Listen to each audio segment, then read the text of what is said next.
The Adventures of Tom Sawyer by Mark Twain. Longman Simplified English Series. Read by TAoTS Krudtung. Chapter 4. Tom is ill. Monday morning found Tom Sawyer miserable. Monday morning always found him so, because it began another week slow suffering in school. Tom lay in bed thinking. He wished that he was ill. Then he could stay away from school. He thought that he could detect signs of Thomas Ashe and began to encourage them with considerable hope. But they soon grew faint and died away. He considered further. Suddenly he discovered something. One of his upper teeth was loose. This was lucky. He was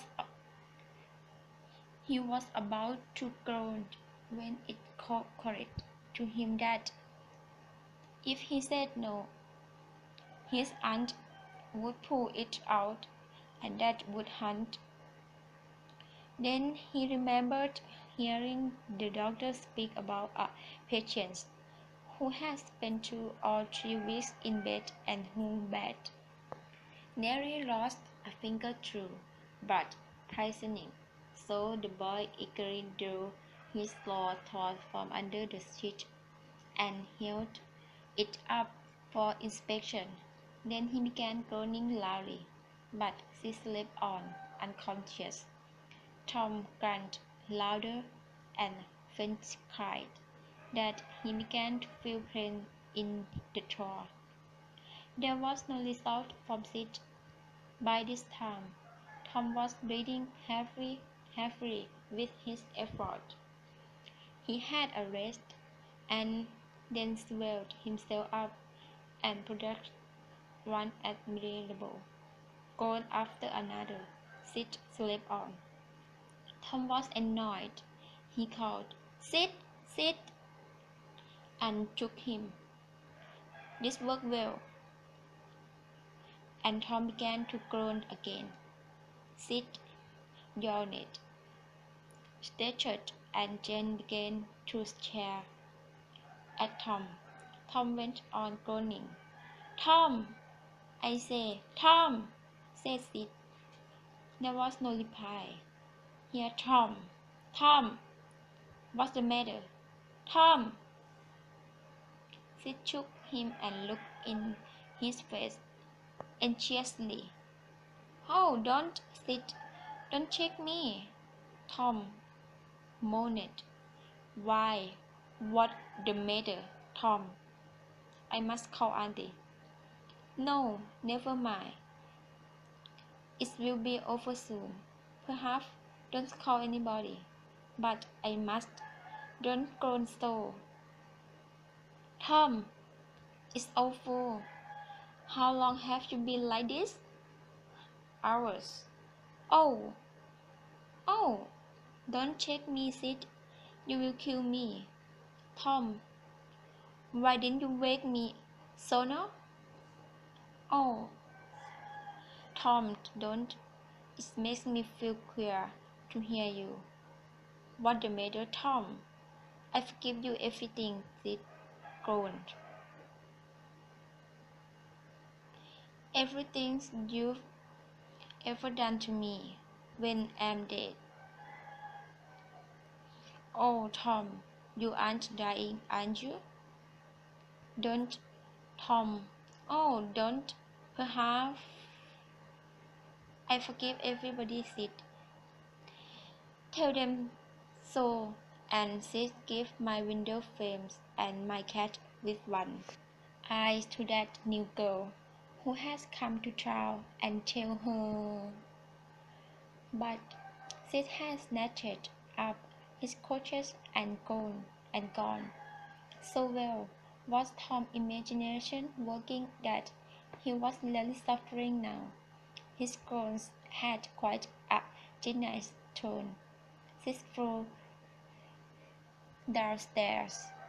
"Oh, Aunt Polly, come! Tom dying!" he cried. "Dying! Yes, don't wait. Come quickly. Rubbish. I don't believe it. But she looks upstairs in spite of her disbelief, with Sis and Mary at her heels, and her face grew white through, and her lips trembled. When she reached the bed, she gave out, "Tom, what's the matter with you?" "Oh, Auntie, my... What's the matter with you?" "What is the matter with you, child?" "Oh, Auntie, my big toe dead." The old lady sank down into a chair and laughed a little, then cried a little, then did both together. This helped her to recover, and she said, "Tom, what, what a shock you did give me. Now stop that nonsense and get out of bed." The groans, creased, and the pains vanished from the jaw. The boy felt a little foolish, and he said, "Aunt Polly, it did seem to be death, and it hurt so much that I did not feel the pain in my tooth at all." "Your tooth? What's the matter with your tooth?" "One of them is loose, and it arches awfully." There, there, don't begin that groaning again. Open your mouth." "Well, your tooth is loose, but you are not going to die of that. Mary, get me a psychiatrist and a lead hot cola from the kitchen. Please, Auntie, don't put it out. It doesn't hurt anyone. Please, Auntie, I don't want to stay away from school." "Oh, you don't you? So, all these holding walls, because you thought you'd manage to stay from school and go finishing." Tom, I love you so, and you seem to try every way you can to break my old heart with your teeth." By this time, the instruments were ready.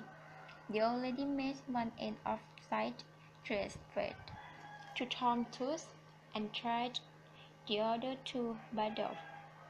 Then she sighted the burning cola and suddenly thrust it almost in the boy's face. The tooth hung from the death pot now, but our suffering had barely was.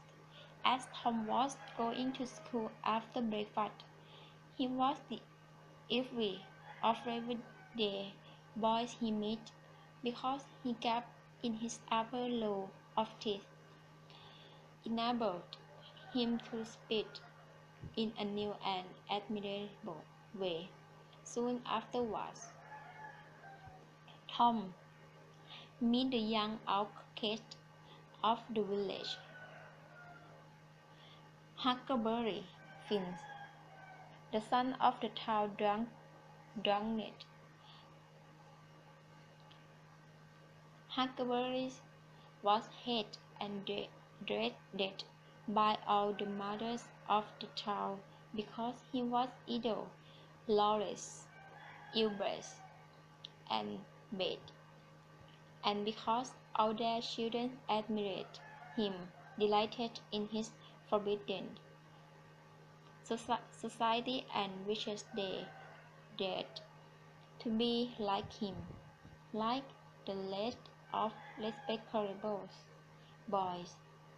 Tom envied Huckleberry his sky life of freedom, and had been given strict orders not to play with him, so he played with him every time he got a chance. Huckleberry was always dressed like a scarecrow. He came and went of his own free will. He slept on doorsteps in fine weather, and its empty barrels in wet. He did not have to go to school or to church or call anyone master or obey anybody. He could go fishing or swimming when and where he chose and stay as long as it suited him. Nobody forbade him to fight. He could sit up and late as he pleased. He was always the first boy to walk barefooted in the spring, and the last to wear shoes again in the autumn. He never had to wash or put on clean clothes. He could swear wonderfully in a world that boy had everything that helped to make life delightful. So thought every respectable boy in St. Petersburg. Hello, Huckleberry. What that you've got? Asked Tom. Hello, dead cat. Let me see it, Huck. How stiff is it? What a dead cat good for, Huck? For curling what? But how do you call them? Why, you take the cat about midnight to a graveyard where somebody that was weak has been buried. When it's midnight, a devil will come, or perhaps two or three, but you can't see them.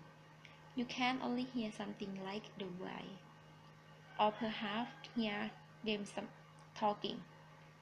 When they're talking, the witch flew away.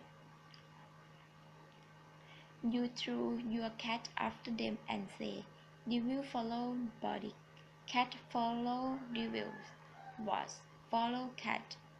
I finished with you." That will clue any word.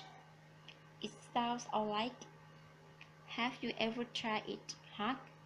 No, but old Mother Hopkins told me.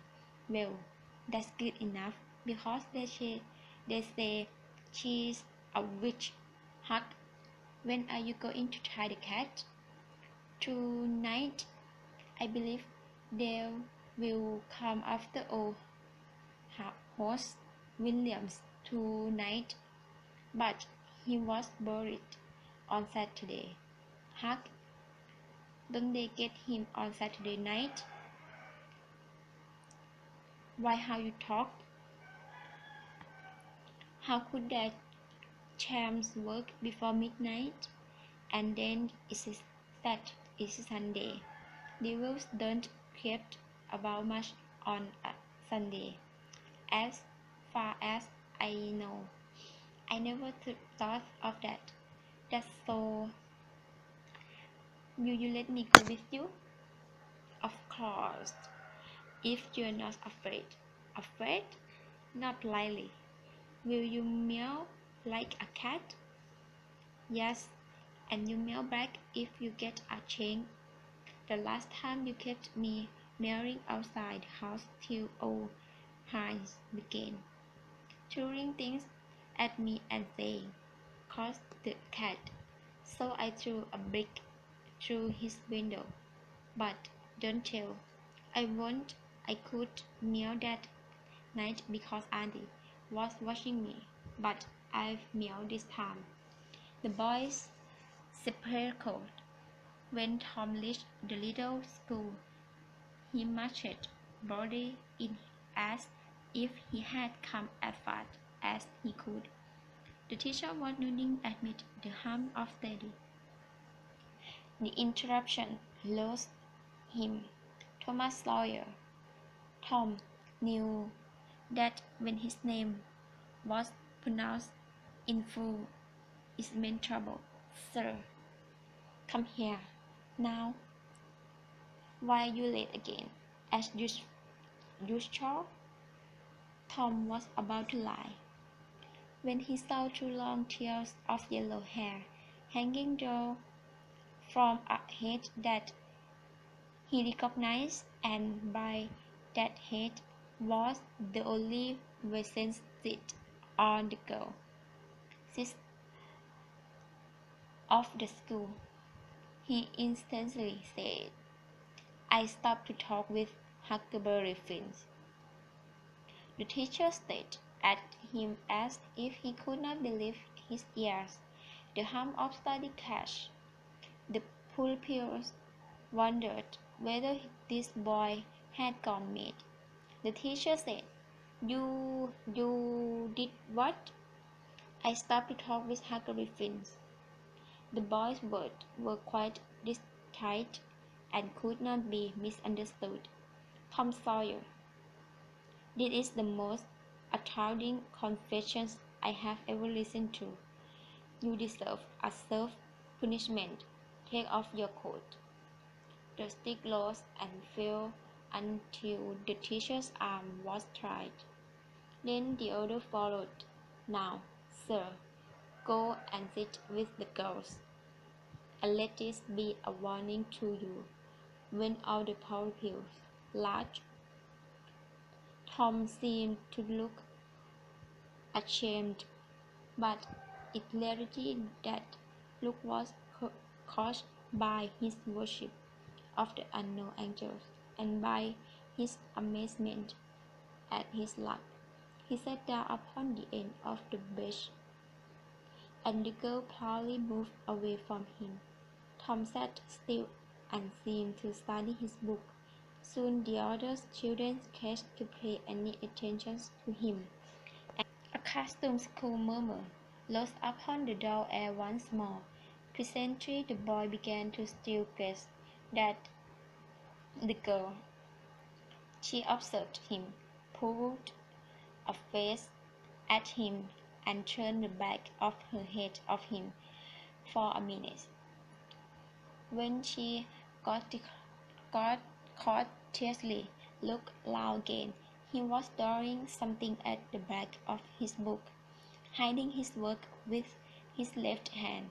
For some time the girl refused to notice, but at last she hesitatingly whispered, "Let me see it." Tom uncovered a weak drawing of a house with a cocktail of smoke coming from the chimney. Then he added, "A man like a mat in the front yard." The girl said, "I wish I could draw." "It's easy," whispered Tom. "I'll teach you." "Oh, will you? When?" "At dinner time." "Good. That's a promise." "What's your name?" "Bergie, teacher." "What's yours?"